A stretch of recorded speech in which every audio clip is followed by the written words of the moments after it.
Drage gledalke, dragi gledalci, lepo pozdravljeni v oddaji V družbi z Jezusom. Tokrat je naš gost teolog, pedagog in cerkveni zgodovinar, magister gospod Alojzij Kačičnik, tudi letošnji oziroma lanski že srebrnomašnik, ne? Dober dan, tako lep pozdrav vsem skupaj. Ja, se pravi, kot srebrnomašnik zagotovo lanski, ja. Drugače pa, če velja Janžekovičova beseda, da je vsaka maša zlata maša, je pa tako vse tu nekje, ne? Da smo ali v srebrnem, zlatem oziroma v nekem plemenitem območju. Čestitke tudi za vaš včerajšnji god. Danes je namreč 22. junij, dan pred tem pa goduje sveti Alojzij Gonzaga, ki je vaš zavetnik, ne? Točno tako, se pravi, moj krstni zavetnik, sveti Alojzij Gonzaga, je svetnik, ja, ki je zagotovo imel pomembno vlogo in zelo velik vpliv, sploh v 19., še bolj pa v 20. stoletju, ko je bil postavljen za zavetnika mladine, in je njegovo ime zelo bilo popularizirano tudi pri nas. Drugače pa velja, ja, da je to še zmeraj svetnik, ki ima velik sloves in tudi velja za velikega priprošnjika. Kako in koliko vpliva na vaše življenje danes? No, zagotovo kot moj zavetnik je svetnik, ki se mu vedno znova priporočam in se nanj obračam, zagotovo tudi svojim zgledom, z izjemno to gorečnostjo, ki jo je imel v sebi. Lahko prepoznamo v njem stvar, ki je vredna posnemanja, tudi njegova želja postati duhovnik, postati jezuit, je pri njem epska, če tako rečemo, in govori o izjemni ljubezni tako do Jezusa, do Boga, in pa potem tudi pri njegovi zavzetosti za to, da bi tudi sam dosegel duhovni poklic, in to ne kakršenkoli. Zelo izdelano vizijo je imel, da želi biti jezuit, in kljub očetovemu nasprotovanju se ni vdal, je pri tem vztrajal in to tudi dosegel. In zelo mlad umrl. Umrl zelo mlad, ja, 23 let, in to tudi razumemo, da je bila posledica njegove želje pomagati ljudem, namreč ko je pomagal okuženim v času pandemije kuge, je pri skrbi za te kužne bolnike se tudi sam okužil in potem za posledicami kuge umrl. Cerkev ga daje za vzgled mladini, priprošnjika za mlade. V kakšnem smislu vse? Ja, se pravi, to izhaja iz tega, da je znano, ne, da je bil tudi zelo tenkočuten, tenkovesten, da je v sebi zelo podoživljal zlo, ki ga povzroča greh, in je to zelo obžaloval, se tudi zelo pokoril in delal pokoro za svoje grehe, tudi za tiste iz najbolj rosne mladosti, ko je kot deček skupaj z očetom in z prijatelji oziroma z njegovimi vrstniki bil v vojski in je tam za njimi ponavljal besede in verjetno tudi kletvice, in ko je to podoživljal, kasneje je celo omedlel v spovednici in se tega zelo kesal, in to je potem nekako tudi vodilo njegovo duhovnost, da je dejansko ves čas gojil to jasno zavest, kako nekaj hudega je greh, in pa odločenost, da se je boril zoper to na vse načine, ki jih je imel, s pobožnostmi in tudi, kot rečeno, z zatajevanji in tudi s pokornimi vajami. Za tiste, ki vas ne poznajo, kajti bili ste že v preteklosti gost na našem programu, takrat sva že govorila o vaši poklicanosti in tako. Morda na kratko jaz obnovim vašo življenjsko pot. Doma ste iz Dramelj, bili ste kaplan 3 leta v Gornji Radgoni, potem ste študirali v Rimu cerkveno zgodovino, bili na Škofijski gimnaziji v Mariboru učitelj, potem ste imeli sobotno leto in župnik na Ponikvi kar 13 let do danes, ko ste že kakšno leto v župniji Videm Krško kot župnik, kaj ne? Drži, ja, tako, to so nekje ta mesta, kraji, kjer sem bil postavljen, kjer sem deloval oziroma odkoder izhajam, ja, in se pravi, do tu se zdaj nekako razvija moje življenje. Ja, seveda bilo je veliko lepih stvari, veliko pestrega, tudi veliko izzivov. Ja, tako, ja. Bolj redko govorimo o cerkveni zgodovini na našem programu, sedaj imamo to krasno priložnost, vi ste magistrirali celo z tega področja v Rimu. Pa morda prvo vprašanje, katera je poglavitna naloga zgodovinarja? Ja, mislim, da tukaj lahko rečemo, da je vedno tako, ne, to, ko je stara modrost, star rek, zgodovina je učiteljica življenja. Nažalost ni vedno tako, v tem smislu, da velikokrat ponovimo že znane napake, ampak drugače pa ja. Saj tudi naš Blaženi Slomšek pravi, ne, kdor ne spoštuje svojih očetov, ni vreden, da bi bil njihov dedič oziroma njihov naslednik, tako, s čimer lahko razumemo, ne, da nas dejansko zgodovina uči. Se pravi, to, kar so doživeli naši predniki, to, kar se je zgodilo, ima neke zakonitosti in to nam je lahko podlaga za naše nadaljno delo. Velikokrat gre za to, da se skozi naše življenje stvari izčistijo, prečistijo in dozorijo. In to, kar je dobro, je vedno smiselno ohranjati in to nadgrajevati. In pa tudi to, ne, da se tudi iz nekaterih stvari učimo, da ne bi šli dvakrat na led, ne, ali pa iti v ogenj, kjer so stvari res nevarne, je to potrebno narediti zelo previdno ali pa se temu izogniti. Ne. Če tako vzamemo, ne, zakaj so točno vedeli, ne, kje lahko gradijo ob reki nekateri ljudje.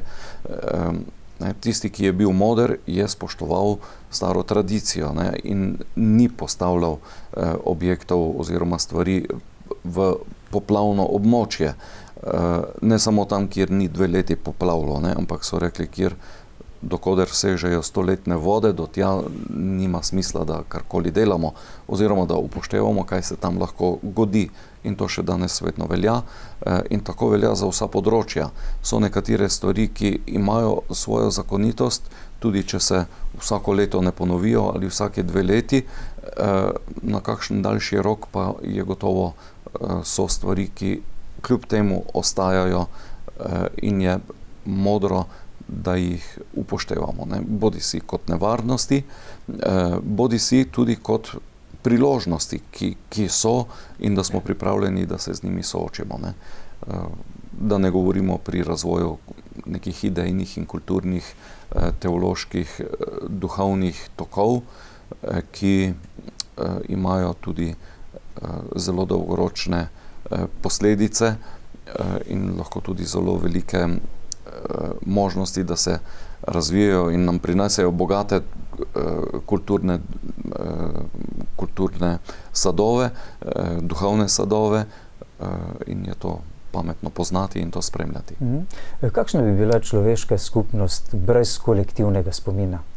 Ja, mislim, da bi, če ne bi tega bilo, bi tako, se pravi, bistvo človeštva je prav v tem kolektivnem spominu, ne bom rekel glih bistvo, ampak zelo pomemben del je, ne, v kolektivnem spominu prav to, ne, se pravi, možnost ohranjanja teh spoznanj, prenosa in modre izrabe tega, kar so odkrili pred nami, da to uporabimo in da to nadgradimo, ne.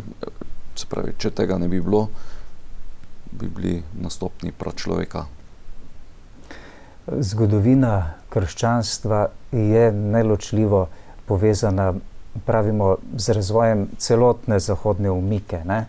Tu smo ujeti vsi, tako verni kot neverni, kajti vsi smo ujeti pravzaprav v te zgodovinske horizonte, duhovne, kulturne krščanstva, kaj ne? Ja, seveda, to je naša osnovna danost, je to, ne.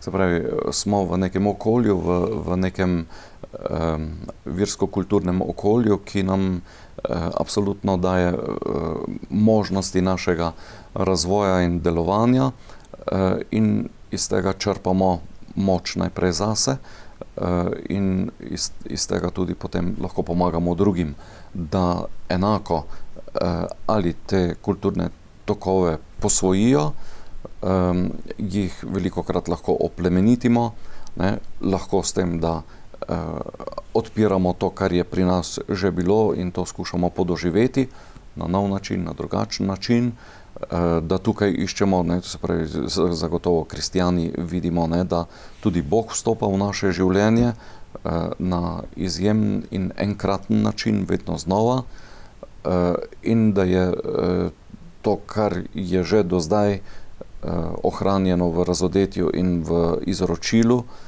nekaj, s čimer lahko ta sedanji tok časa in tudi zgodovine na novo prekvasimo. Nekateri pa to vidijo tudi seveda s tem, da pridejo novi kulturni in tudi idejni tokovi od drugod, bodisi z novimi verstvi ali z novimi filozofijami. Današnji svet, ki je poln možnosti nekega potovanja in izmenjave izkušenj, tudi življenja v nekem drugem kontekstu, tudi v drugem okolju, se pravi, pospešuje to intenziteto duhovnega in verskega nadgrajevanja, prepletanja, in tukaj zagotovo je naš svet in naš čas enkraten in bistveno drugačen od mnogih prejšnjih, mislim, od vseh prejšnjih. Ali je mogoče razumeti novoveško zgodovino in svojo kolektivno in individualno usodo brez razumevanja razvoja krščanstva? Ja, mislim, da je tukaj, tu govorimo o grško-rimski kulturi in pa judovski, ne samo kulturi, ne, ampak tej verski razsežnosti, ki je tukaj bila zasidrana in je bila v temelju vsaj od, že kar od starega veka, srednji vek pa popolnoma, ne, in tukaj je to, mislim, to ni mogoče ločiti. Ni mogoče. Z katerih vidikov vse je potrebno, ali pa najpomembnejših vidikov je potrebno gledati na ne samo zgodovino, ampak tudi krščansko zgodovino? Zagotovo je, bomo rekli, pristnost, iskrenost tista, ki mora biti temelj za naš pogled v preteklost. Tukaj lahko stvari potem tudi vidimo, ne, da so vedno znova potekale v nekem okolju, ki je bilo za takratne ljudi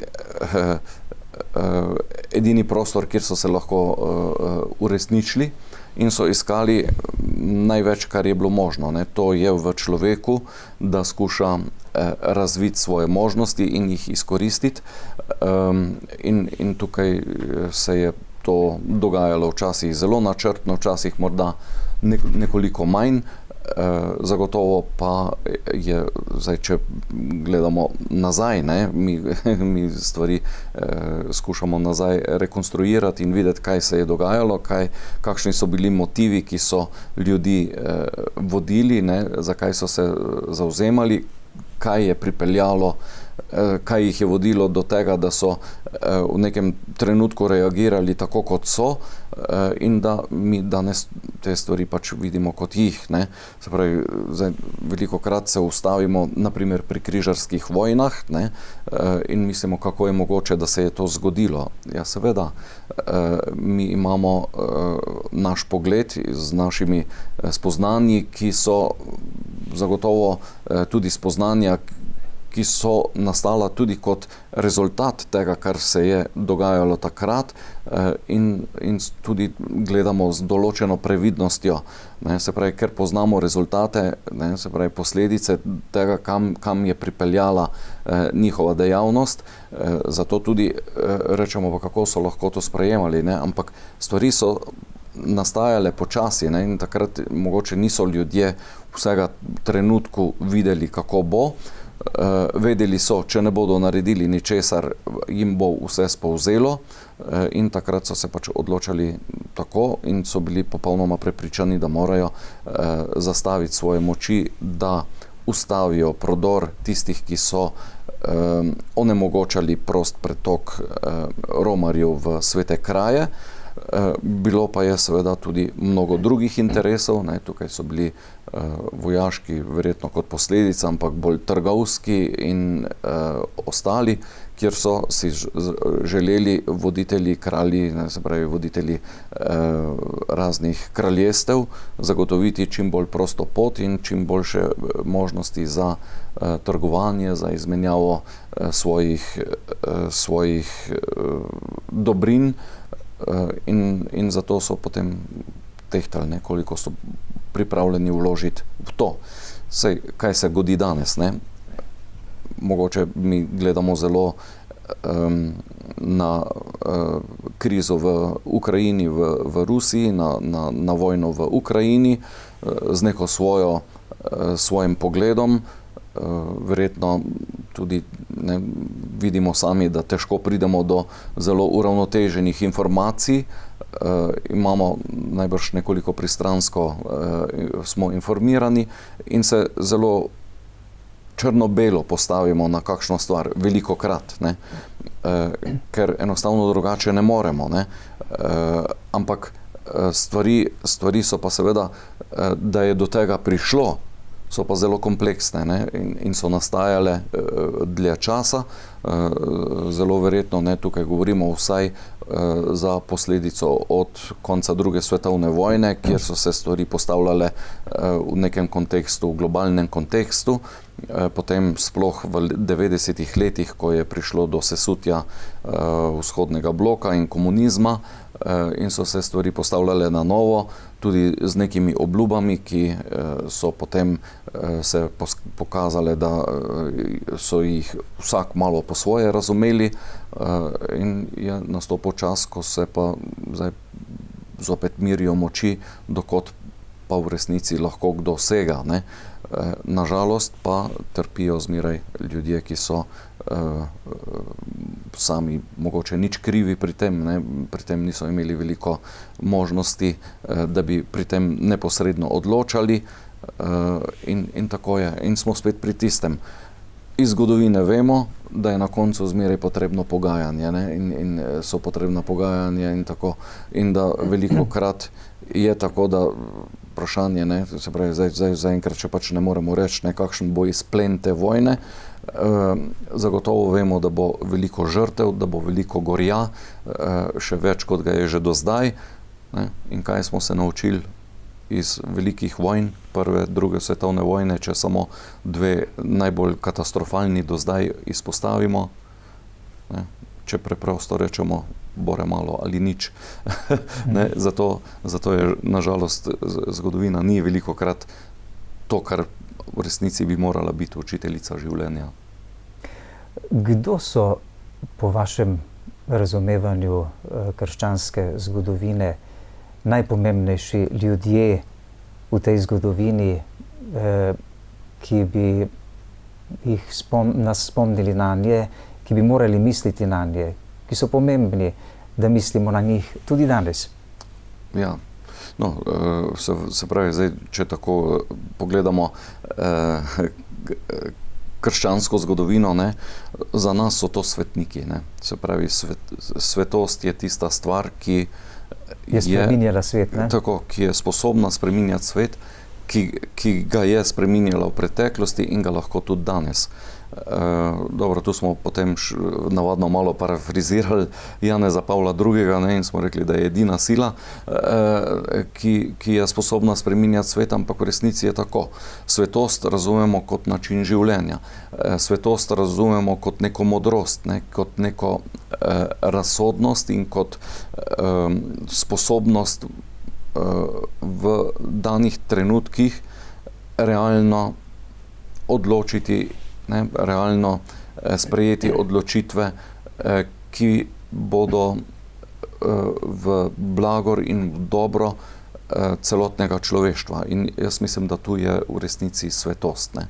Zdaj, če pogledamo Janeza Pavla II., ne, je bil gotovo zelo karizmatična osebnost, ne, tudi osebnost, nekdo, ki je si upal, ne, in se tudi zavedal, da je na položaju, kjer njegova beseda ima neko težo, ne, in tudi njegova stališča, in je v tem smislu tudi usmerjal tako cerkev kot konkretno tudi diplomacijo, na katero je imel gotovo najbolj neposreden vpliv, tudi za dosego teh ciljev. Ne.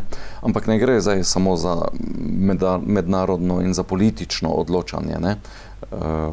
Janez Pavel II. Je bil človek, ne, ki je znal motivirati mnoge kristjane, ne, mnoge organizacije znotraj cerkve. Ne. Izredno je bil motivator mladih. Ne. Spomnimo samo na svetovne dneve mladih. Ne. Ob njem so dejansko odraščale cele generacije mladih, ki tudi, če se spomnimo na Postojno pri nas, denimo, ne, kakšen vpliv je imel takrat papež na mladino, ne? Tako, to je recimo, ampak tudi ne, na to, ko so nastale potem celo, ne, govorimo o skupnosti Emanuel ali pa nekatere, ne, ki so prav duhovnost razvijali, ne, in iz tega v resnici je nastal motor za oblikovanje generacij mladih, ki so dejansko danes bistvene v smislu tega krščanskega delovanja v svetu. Podpiral je seveda tudi mnoge druge, ne, ki so dejansko prodirali v ta svet, ne, in tako z prebojem nekih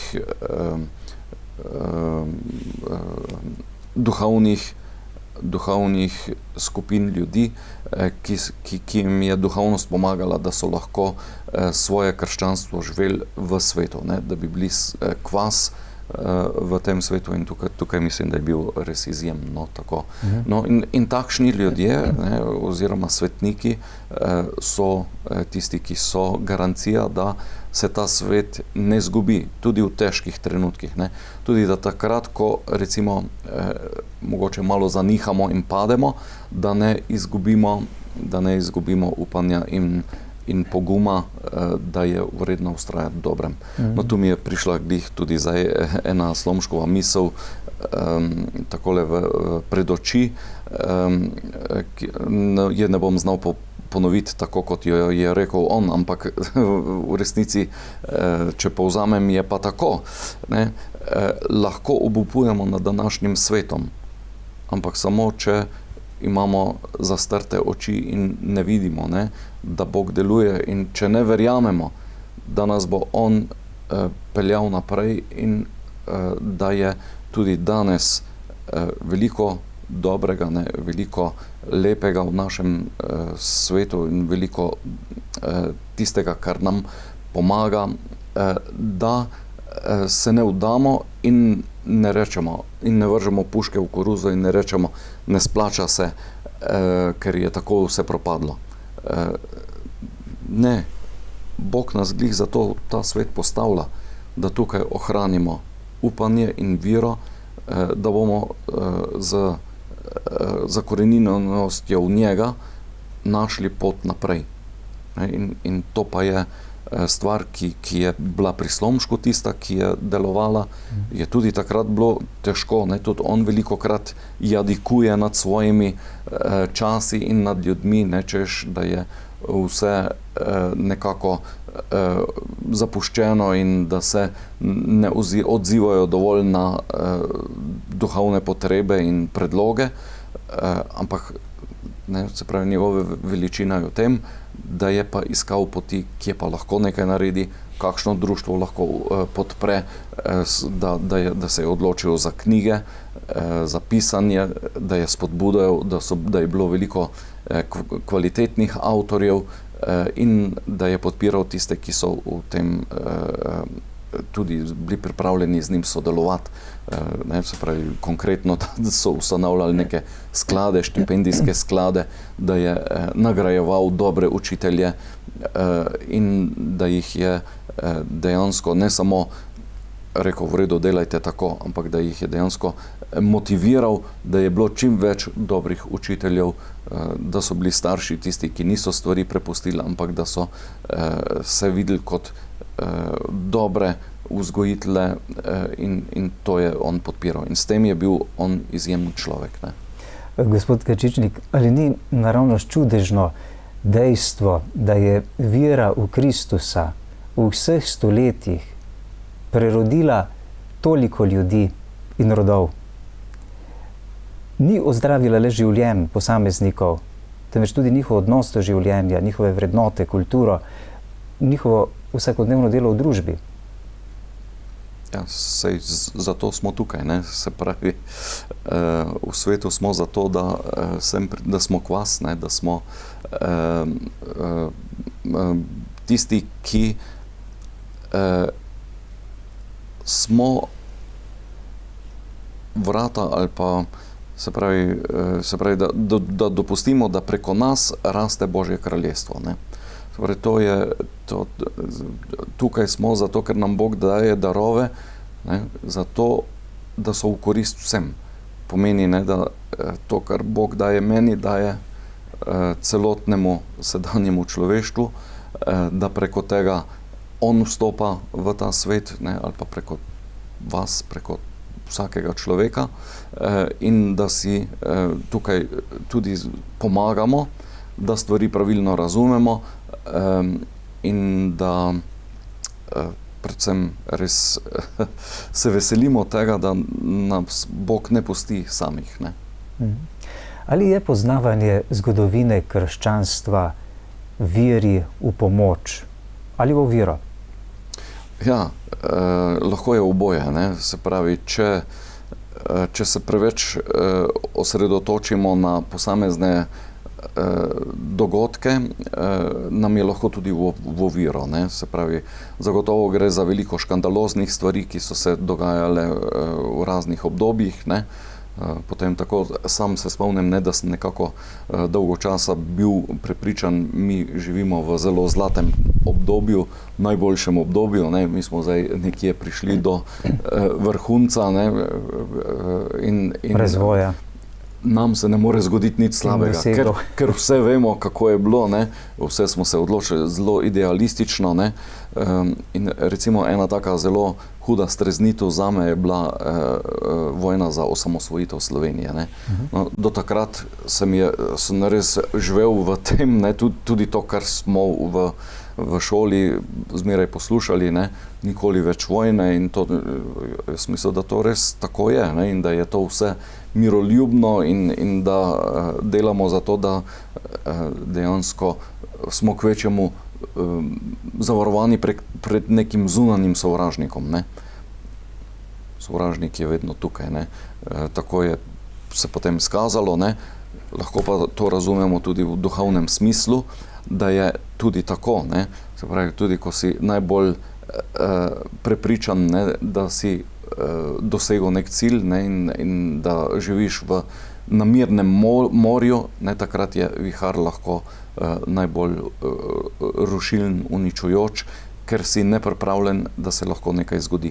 No in tako se mi zdi, da mi je to bila ena zelo močna izkušnja tudi pogleda pri spoznavanju zgodovine, ne, soočanju s tem, kar se je dogajalo, in da tudi neke zelo težke stvari, ki so se dogajale, ni treba, da takrat stvari absolutiziramo, ne, in da tudi vidimo, da so pa bili nekateri ljudje, ki so takrat bili, ne, jaz to rečem svetniki, ne, pa če so razglašeni za svetnike ali ne, ki so tudi v tistih okoliščinah prepoznali, kaj morajo storiti, na kak način vendarle stvari ne prepustiti, da jih potegne tok reke, ampak da se temu zoperstavijo in da naredijo nekaj novega. Ne. Velikokrat so prihajale, naprimer z določenih dežel, nekatere ideologije in stvari, ki so bile popolnoma pretresljive in so pomenile prelom z neko tradicijo, tudi težko obdobje za cerkev, ne, ampak praviloma so se potem tudi tam odprli neki novi tokovi, ne, neke nove duhovnosti, ne. Tudi, ne, iz Francije je prišlo zelo veliko nekih novih stvari, če govorimo od francoske revolucije in liberalizma in vsega, ne, se je tam nekako rojevalo. Ampak kaj je bila prenova? Ne? Prenova je bila recimo češčenje srca Jezusovega, potem tudi en kup nekih drugih novih duhovnih gibanj in pobožnosti je vsaj imelo zelo pomembno vlogo, ne, ki so se tam rodile in so tudi prinesle v svet nekaj novega. Ne. Tudi v sodobnem času imamo kar nekaj, ne, tudi tezejsko gibanje, ne, potem paralemonial je še vedno kraj, kjer stvari nastajajo in zorijo. Ne. Tudi Lourdes, ne, kraj Marijinih prikazovanj, če izpostavim samo nekatere, ne, pa velja tudi podobno za druge dežele, ne. Če je v našem času, recimo na Balkanu, sodnika v 90-ih letih, ne, imamo Medžugorje, ne, kot nek kraj, ki nas še vedno presune, ne. Dobro, pač stvari niso še povsem zaključene, ne, morda toliko bolj še tudi zato odprte, ne, pomeni, da je še vedno tu kraj, kjer nas še vedno opozarja, da moramo biti odprti za Božji vstop v naš svet, ne, v osebni in v ta družbeni še vedno, in da bo verjetno potrebno še veliko in molitve in vsega, da bodo stvari postavljene na pravo mesto. Bog je za mir, je proti vsakemu nasilju, bi vas verjetno sedaj vprašala marsikatera gledalka ali gledalec naše televizije. Kako to, da se je v zgodovini krščanstva, za katero pravimo, da je sveta zgodovina in ne vem kaj vse, dogajalo toliko vojn, toliko bojev, toliko prelivanja krvi? Ja. No, zagotovo vsaka vojna je zloraba, ne. Zloraba Božjega imena, zloraba tudi duhovnosti in vsega, ne. Tako, to mislim, da se vsi strinjamo, ne.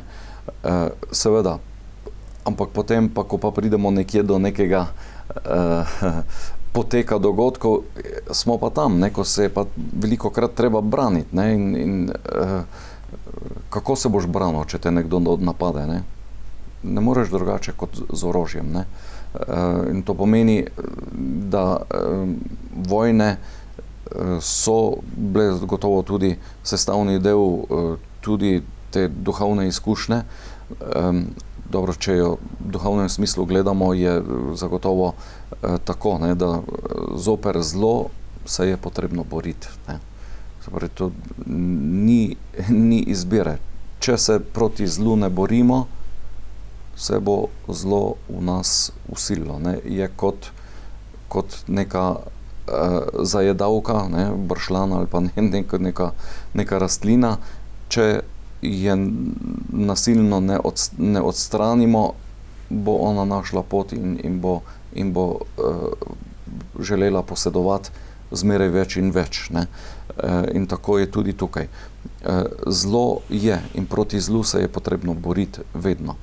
Je to v skladu z evangelijem? Ravno pred nekaj dnevi smo slišali, kako Jezus pravi, če te nekdo vzame suknjo, mu ne brani še plašča, in če te prisili toliko mil daleč, idi še dlje in tako naprej. Na nek način Jezus tukaj pravi, da dopuščaj to zlo v svojem življenju. Kaj to pomeni? Še bolj mogoče tam, ne, ko je prilika o ljuljki, ne, in pšenici, ne, tudi pusti ljuljko, naj oboje dozori, bomo na koncu ločili. Ne. Se pravi, ja, je tudi to, ne, vendar, če pa gledamo tako, ne, v tem osebnem boju zoper zlu, pa Jezus nič ne slepomiši. Če te tvoje oko pohujšuje, ga izderi, ne. Če te roka pohujšuje, jo odsekaj. Ne. Čeprav verjetno moramo stvari razumeti tudi v tem. Pravi, uprite se, hudiču pa bo od vas pobegnil. Ne? V semitskem izražanju, ne, tega pretiravanja in tudi se pravi primerov nasproti. Ja, tako, to gotovo. Ne. Ampak če se vrnemo k vojni, ne, se pravi, dejstvo je, da se vojni verjetno ne moremo vedno izognati. Ne. Ker če se Hitlerju ne bi uprl, kam bi prišli, ne? Se pravi, ni mogoče reči tako, ne, da tako črno-belo, da stvari enostavno delujemo samo po nekem načelu miroljubnem, ne. Je pa res tudi, ne, da je Mahatma Gandhi dosegel določene uspehe, ne, vendar so bile tudi žrtve strašne. Ne. Se pravi, je zelo težko je tukaj pač vnaprej reči neko sodbo in zagotovo, če pristanemo samo na to, da se vnaprej odpovemo kakršnemu koli boju, mislim, da bi zelo hitro bilo preveč takšnih, ki bi to zlorabili in bi nas jaz mislim, da se moramo tukaj vrniti, ne, da se moramo tukaj učiti iz zgodovine. Ne gre. Ne. Se pravi, to vedno pride do tistih, ki to zlorabijo in jim je to pravzaprav zelo bi prišlo prav in bi si svet podredili in ga zelo zmaličili, če bi imeli to možnost.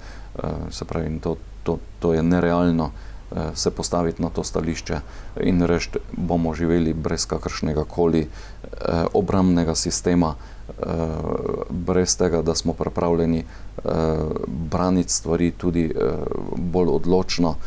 Se pravi, to do zdaj ni prineslo blagoslova v tem smislu, dolgoročnem postavljanju nekega ravnotežja v svetu. Tako osebno kot družba, osebno na duhovni ravni, pa tudi sicer in družba tudi v tem smislu obrambe, kot sedaj navajate. Ja.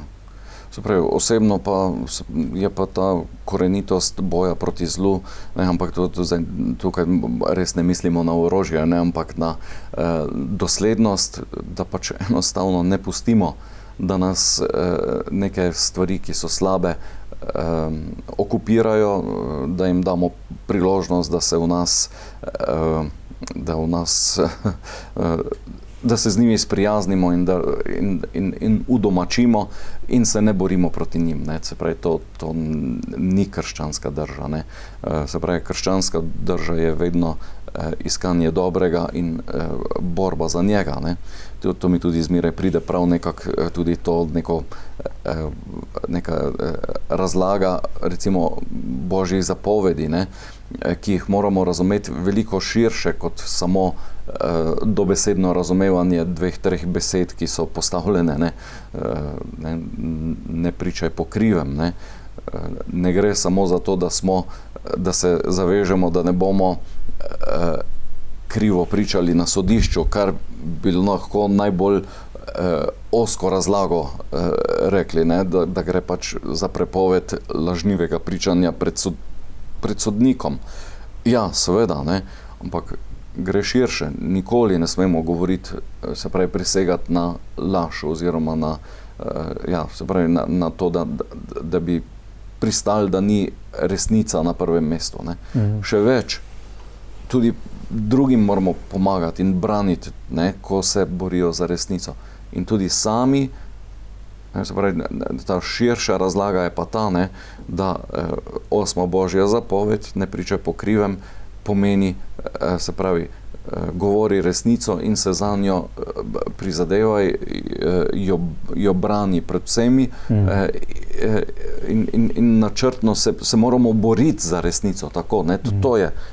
Za nas, kristjane, je v prvi vrsti verjetno še bolj mišljeno to v duhovnem smislu, na kar nas opozarja Sveto pismo, da se naš boj ne bije proti krvi in mesu, ampak proti zlohotnim duhovnim silam v nebesnih področjih, ne? Ja, točno. Se pravi, tu je, ne, se pravi, in tako bi razumel tudi celotno stvar, ne, se pravi, stvari so lahko tukaj postavljene za naše življenje, mislim, ne lahko, so tako postavljene, ne, da se tukaj odloča, ne, na katero stvar se postavimo.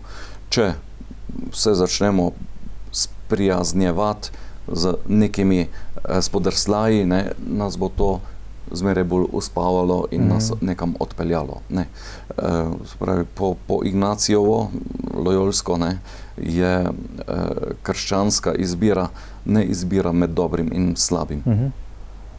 Že med dobrim in slabim, ampak tudi potem, ko pridemo, ne, je izbira, ko imamo dobro in boljše, ne, je moja izbira boljše, ne, oziroma stalno najboljše, ne, se pravi, to bi bilo pravzaprav med dobrimi stvarmi izbrati najboljše, to je krščanska duhovnost, ki pa seveda ima pred zgodovino, ne, da izloči vse tisto, kar je zlo, kar je slabo.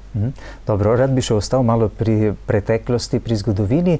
Kako gledate na to, da denimo politik, družbeni aktivist ali tudi cerkveni prenovitelj zahteva radikalen, nov začetek, popoln prelom s preteklostjo?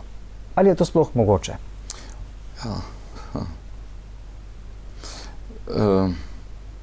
Torej, mogoče gotovo je, ne? Zdaj, kakšne bodo posledice, vprašanje. Pretrgati s preteklostjo.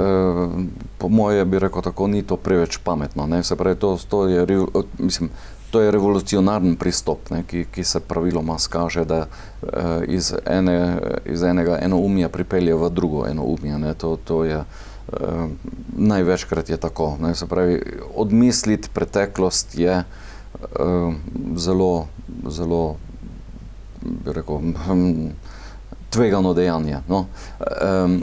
Praviloma nam bo zmanjkalo, ne, in se bomo ujeli v neke pasti, ki so dejansko že bile, so se že zgodile in bi se jim lahko izognali. Ne.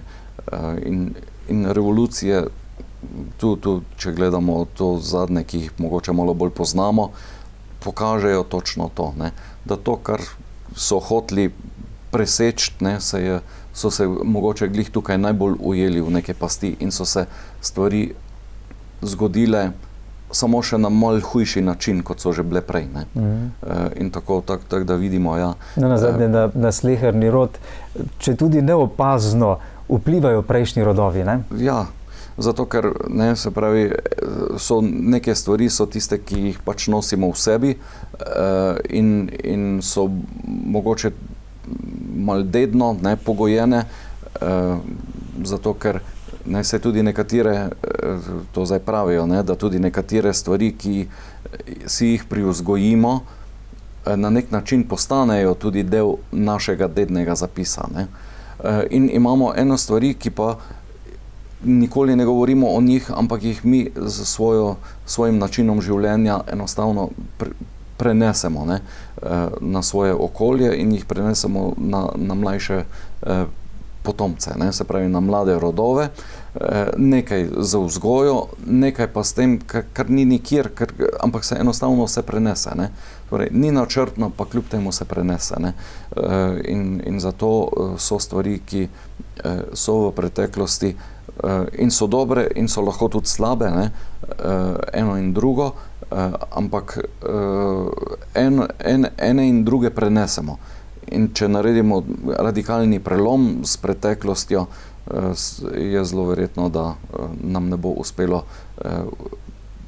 vsega, kar je tvegano, odstraniti, in nam ne bo uspelo vsega, kar bi bilo dobro prenesti, ne? Zato ker nasilni prelom ima nepredvidljive posledice.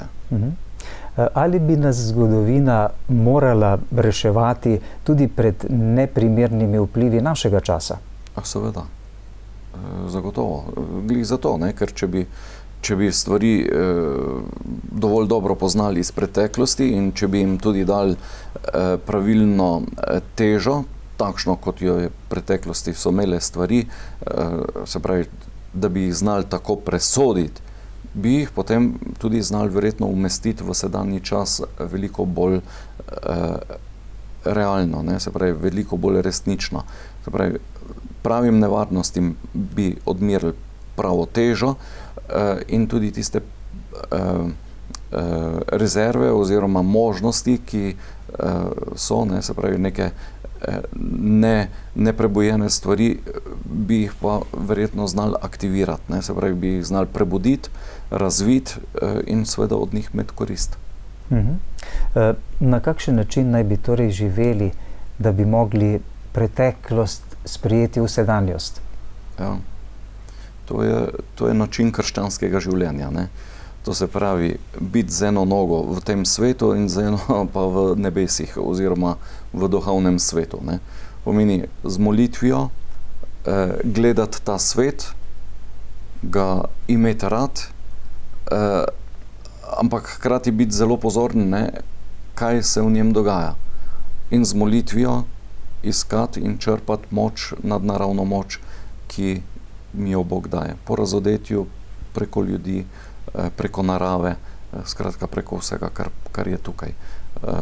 Ne, se pravi, ta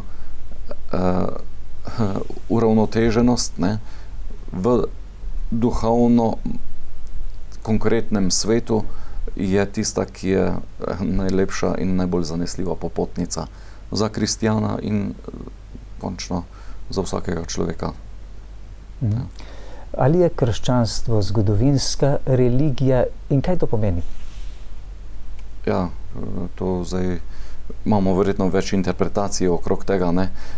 Se pravi, jaz bi si predstavljal tako, v prvi vrsti gotovo zgodovinska religija to, da je določeno obdobje zgodovine in to dolgo obdobje zgodovine, 2000 let bistveno sooblikuje in mu daje neko tudi, bomo rekli, znamenitost, ki smo lahko na njo ponosni in hkrati tudi vidimo, da je veliko stvari, ki mogoče niso šle najboljše, pa jim mogoče lahko še zdaj kaj dodamo.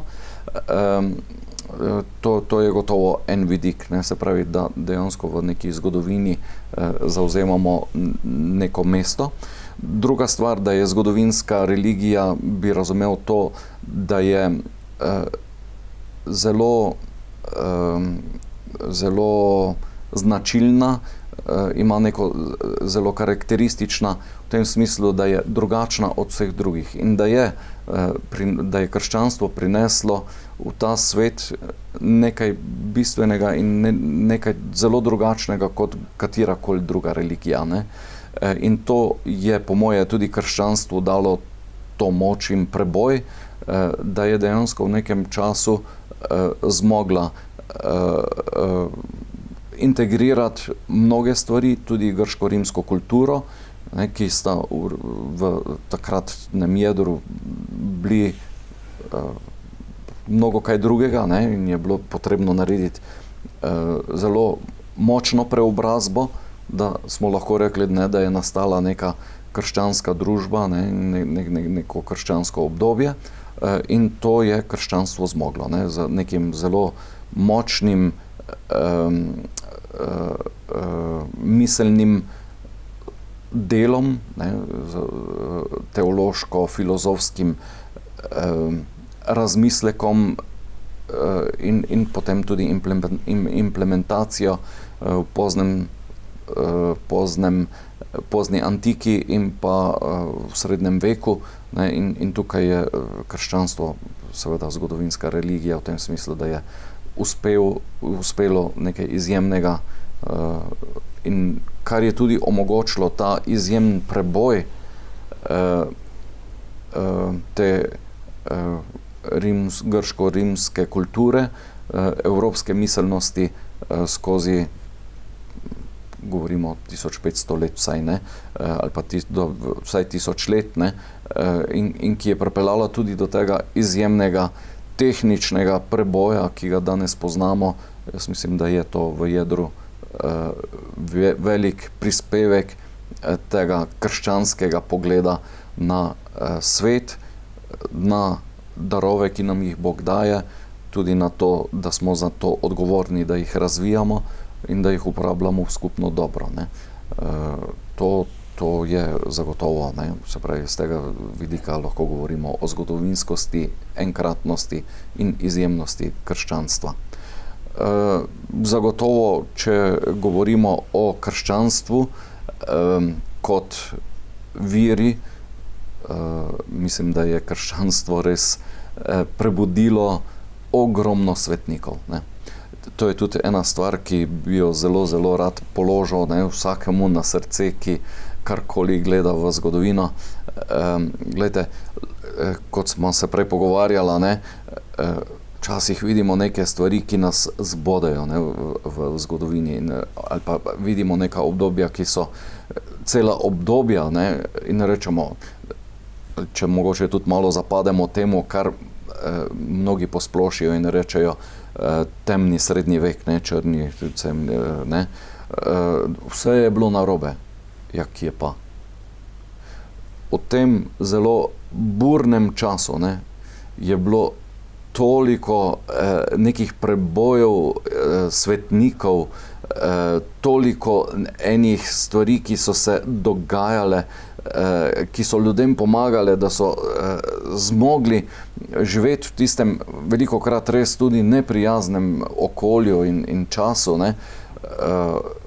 Potem to, ne, da ko se je zdelo, da je že res vse propadlo, pa so se prebudili nekateri ljudje, ki so zmogli videti, da je pa potrebno spremeniti način življenja. Ne, saj so se spremenili nekateri tile duhovni tokovi, ne, recimo tudi tako, da so dejansko, ne, prenova redovniškega življenja v 10. 11. stoletju je šla točno tako, ne, da se je zdelo, da je vse konc, ne, ampak takrat pridejo nekateri prenovitelji, ne, ki tudi z neko strogostjo, tudi z nekim prelomom ali pa vrnitvijo v preteklost k prvotnim virom, ali pa Frančišek Asiški, ne, ki postavijo zopet v središče evangelij, ne, svetopismo, razodetje, in se iz tega naredi nekaj nepredstavljivo novega in lepega, ki še danes odmeva, ne, in še danes pušča v ljudeh neko duhovno moč in jim pomaga, nam pomaga, da živimo in da ne obupamo danes, ne. To so dejstva, s katerimi se ne da pretrgati preprosto, ne, iz zgodovine. In to je tisto, kar je lepo, kar je močno, ne, in kar je svetniško.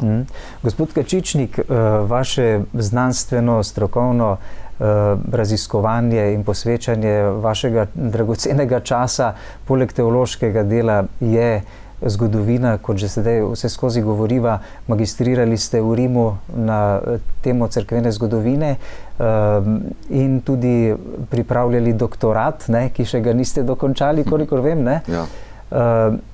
Ampak rad bi se dotaknil še zanimive osebnosti, namreč slovenskega filozofa, znamenitega profesorja doktorja Franca Kovačiča, Prleka, ne, ki je bil za prvo polovico 20. stoletja eden največjih slovenskih filozofov, ne. In vi ste se posebej posvečali njegovemu delu pri vašem raziskovanju. Kaj nam lahko poveste o njem, o njegovem vplivu na današnjo podobo našega naroda, da tako rečem, in cerkve? Hvala lepa. Franc Kovačič je gotovo bil ena ključnih osebnosti na Štajerskem, v Mariboru, v prvi polovici ali pa v prvi tretjini 20. stoletja. Rojen 1867 v Veržeju, je potem, mislim, da je imel novo mašo 1894, pa potem nekaj kaplanovanja in študija v Rimu, tako tam nekje okrog 1800, tam kako leto pred 1900, začne poučevati na visoki oziroma na bogoslovnem učilišču v Mariboru, in preko tega potem tukaj vstopi v ta svet, se pravi duhovno-kulturni svet na Spodnjem Štajerskem.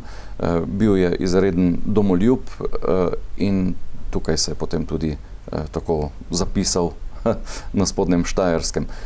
Večinoma ga poznamo kot Frana Kovačiča, tako so se pač ta imena malo spreminjala njegova,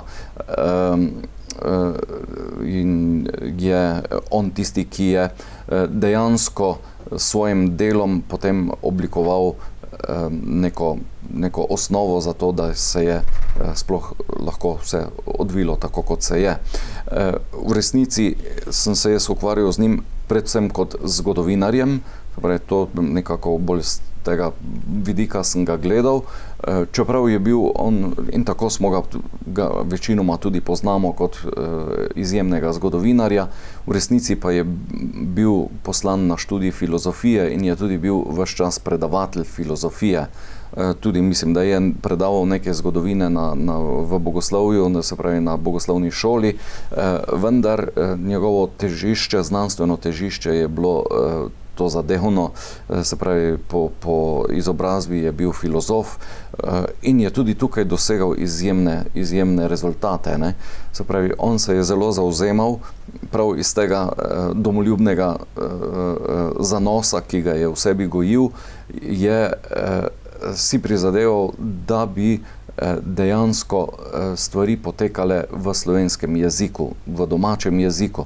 In je zato tudi ustanovil takoj, mislim, med prvimi revijo, znanstveno teološko revijo Voditelj v bogoslovnih vedah, ki je potem izhajala, se pravi, od leta, mislim, 98 pa do 1916, se pravi, 18 let približno, ki velja za zelo kvalitetno znanstveno-teološko revijo.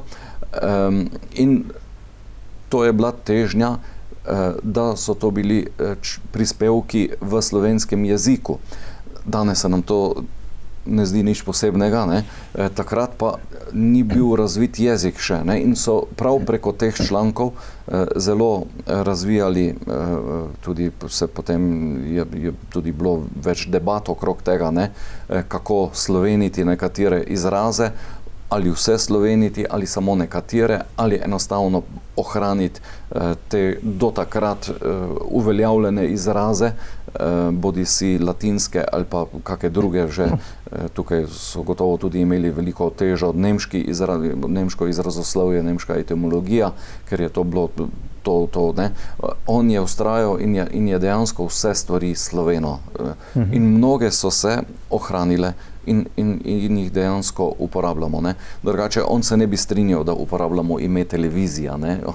On bi hotel reči, ne, da je to, ne vem, tako kot rečejo Nemci, ne, gledanje nadaljavo, ne, ne vem, daljnogled ali kaj, ne vem točno že, radio, ne, enako, on bi vsako besedo bi on posloveno in tako. In tudi se pravi, tem zgodovinskem, predvsem pa na filozofskem področju, in velja kot neke vrste za enega od zelo pomembnih snovalcev slovenskega filozofskega področja. Ampak to je samo ena stvar, ne? Gospod Kačičnik, zelo rad bi morda ob najnem naslednjem srečanju, ko boste spet naš gost, razširil to temo o gospodu Kovačiču, ki je bil izjemna osebnost in je zapustil nesmrtne stvari za naš narod, tudi za cerkev, za filozofijo in zgodovino. In še kaj drugega, recimo o vaši Slomškovi romarski poti, o vašem pohodništvu, radi romate v Kompostelo k svetemu Martinu v Tur, ukvarjate se s petjem, vodili ste bogoslovski oktet, obiskovali orglarsko šolo, pa tudi še nekaj drugih zelo zanimivih tem iz vašega življenja. Zatokrat pa naj bo dovolj, kajti namen tega današnjega srečanja je bil, če se bomo zavedali preteklosti svoje zgodovine, bomo šele lahko razumeli sedanjost. Najlepša hvala, da ste bili naš gost in vse dobro do našega naslednjega srečanja. Hvala lepa tudi vam. Zagotovo je stvari veliko, ja, tako ob Kovačiču kot tudi vseh drugih. Ja, najlepše pa je seveda, ker smo lahko v tem, da nas Gospod postavlja v ta čas, ker nas ima rad in ker želi, da vsi potujemo v smeri Božjega kraljestva in da pridemo tja srečni in da tam živimo večno. Najlepša hvala in tudi vam hvala za pozornost, spoštovani gledalci.